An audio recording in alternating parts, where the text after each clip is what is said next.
Hello everyone, hope you all are doing fine. So, as discussed in the previous video, here we are again with the part 2 of the ICSR. So, in the previous video, we have discussed about what is an ICSR, what are the type of reports, the basic definitions, what are the categories of the solicited and unsolicited reports. Now, we are proceeding further with the section 2 of the ICSR. So, as you all can look into my screen, we have the table of contents. Now we are about to discuss what are the tabs in the database, what are the further basic terminologies, though we have studied, but there are a few more further terminologies which we need to discuss. What is the need to be coded? Why do we require a specific term like we have medra? So we are just using medra to code all the terminologies, all the A's, all the drugs, suspects, conmeds, treatments. So what is the need of you coding that? Then we will discuss the de-challenge, re-challenge, and we have narrative writing at the end. Now there are few topics which in future we will be discussing in depth, like medra. It's something which I feel that you should have a thorough knowledge about medra. Then timelines we have already discussed, but still I feel that there is a need further to discuss about the timelines.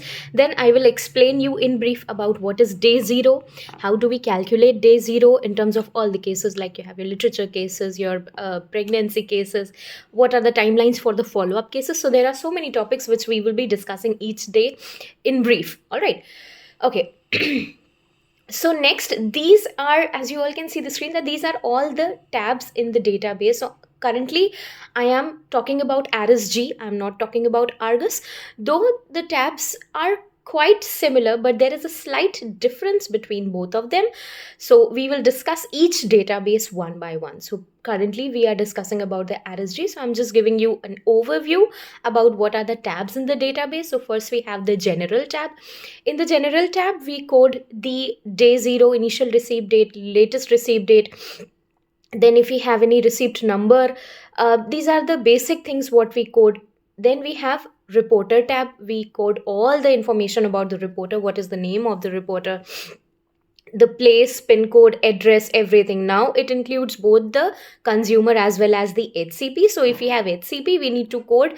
If it is belonging from some hospital or some clinic, we need to code that. If it is a literature case, so we code all the, because there has been some research done, so we have to code about the university from where the paper has, we have received the published paper. Then we have, next tab is the patient tab. We have all the basic details about the patient: date of birth, age, gender, ethnicity, and if the patient is pregnant or not. So pregnancy status also we code in the patient tab. We have a subsection where we code that. Then we have the reaction tab. In the reaction tab, we code about the adverse event, and also we mark the seriousness of that case, whether that case is serious or non-serious. And if it is serious, then we have all the 6 seriousness criteria we need to tick accordingly, whatever is applicable to that specific event. Then we have the product tab. Now in the product tab, we need to code both the generic name as well as the trade name. We need to code the dose, how much, what is the strength of that drug which has been given to the patient, how many times, the frequency, the route. So all these cases we are supposed to code in the product tab. Then we have the causality assessment. Causality assessment is, again, that is the relatedness and non-relatedness with respect to that drug, and the causal relationship between the drug and the event. That also depends upon if you have received any treatment, or if it is a fetal case, if it is a pregnancy case, or depend upon the scenario, what sort of report you have received, and what is the relationship between the drug and the event. That has been supposed to be coded in your causality tab, including your de-challenge and re-challenge, what we have in RSG. So we are supposed to code it beside that. Like once you're doing the action taken, immediately you need to code the de-challenge and re-challenge. So I think that in few of the companies it has been, it depends. I think it is auto-populated, but in many of the projects we need to do it manually. So it again varies from project to project, client to client. And then we have the narrative tab. So narrative is the gist, or the completely summarized, in the medical term, what we write about the summary of that specific case report. I will show you an example at the end of the video. Then we have the labeling tab. So when you need to check all your reference safety information, that is the RSI, USPI, CCDS, company code data sheet. So you need to cross check both of them, and then you need to do your labeling. And then you have the diagnostics, all the lab reports, the data, and the study tab. So if it is a study case, you need to fill all the study information in that, and then that's how you do a complete case in an RSG. Okay, so the basic term. What is a suspect product?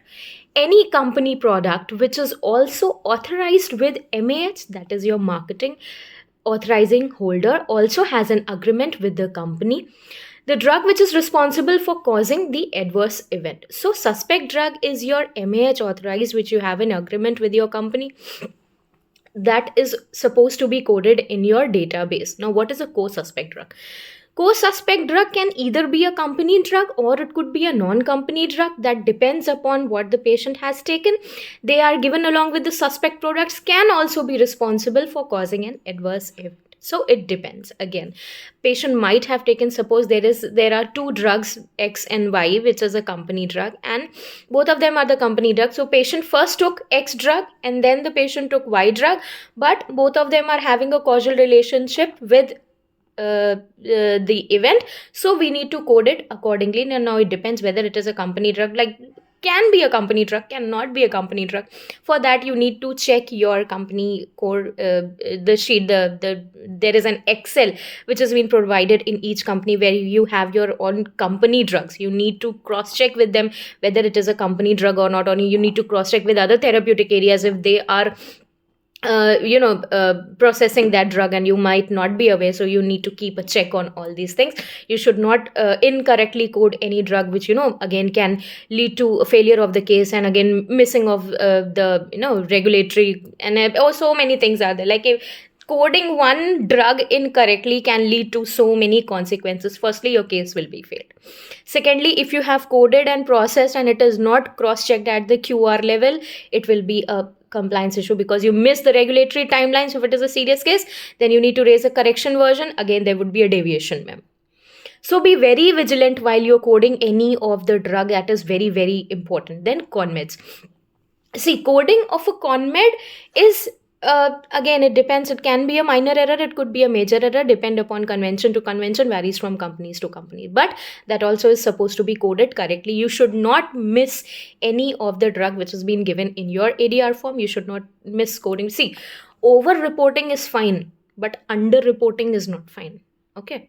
If you're coding something extra, not extra, like you cannot code from your own thought process, but whatever is given in your form, you should code it. But you should not miss coding anything from your form. Okay. Then you need to code the medical history. Now, medical history, any surgical procedures or past conditions that patient had experienced. So we code that accordingly. Now, what needs to be coded?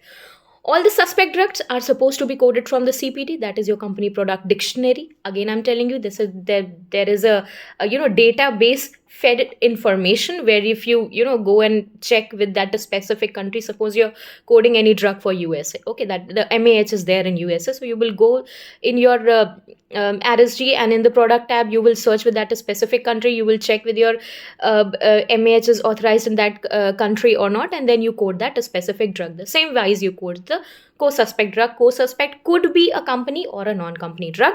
Conmeds, again, they are coded with the WHO-DD. Okay, your conmeds, your treatments, they all are coded with the WHO-DD. Only your suspect and the co-suspect, they are supposed to be coded from the CPD. Again, exceptional, it should be a company or a non-company drug. See, if your suspect product is a non-company drug, the case will not be created, first of all. Because non-company drugs, you should not create a case. You are only creating a case for your company authorized product, not the other companies. You need to drop a mail to the client and to that specific, if you are linked to that specific company, if you're receiving, you have a to and fro mail communication through that company, then you are supposed to inform them immediately that we have mistakenly received a case of your drug. Could you please take up the case and process it accordingly? So it happens multiple times. You need to be very, very vigilant while you're processing any of the cases. Then adverse event. The adverse event, we are supposed to code it from MEDRA, that is the Medical Dictionary for Regulatory Activities. Again, I'm telling you, I'll take a separate session on MEDRA, how MEDRA was launched, what is the use of MEDRA, what are the pros and cons, why do we use it, how it is utilized globally. So I'll take a separate session on MEDRA. Don't worry about that. Just have an overlook right now that what are we coding from where. Okay. Then all the lab reports, we're supposed to code it again from the MEDRA, because the terminologies, whatever are there, we need to code it from there. Failure of any of the above coding may lead to not moving the case from one workflow to another. Now, understand this. Suppose you coded any drug, all right. Now, what happens? You coded it incorrectly. At the time in the flow, you just process the entire case. But while moving it from one workflow, suppose CP to QR, so it will show you the validation error that as per this IND number or as per this NDA number, new drug application number, there are few numbers which are also given, 8-digit numbers. You need to check them thoroughly with your the CPD list, whether it is matching with your drug, and you need to check it with your SDA tracker as well, whether that number is matching or not. Because if you have coded it incorrectly, it is not going to move the case from one workflow to another. You need to be very, very, very vigilant with respect to coding that drug from one workflow to another. That impacts your submissions as well. So if by mistakenly it is not showing an error, and it got many times it happens, like it many times it did not show the validation error, later on it got moved from the QR, it moved to the medical review, and it got submitted to the authorities. But later on we received a client feedback that the IND number, NDA number was incorrect. Now again, you need to create a new version, you need to recode the drug, you need to write the narrative, and then you need to submit. What is the consequence? Pros and cons, case got late. Okay, so we have to be very vigilant while we are coding all these 7-8 things, specifically with respect to the adverse event and the drug. Now, what is a D challenge?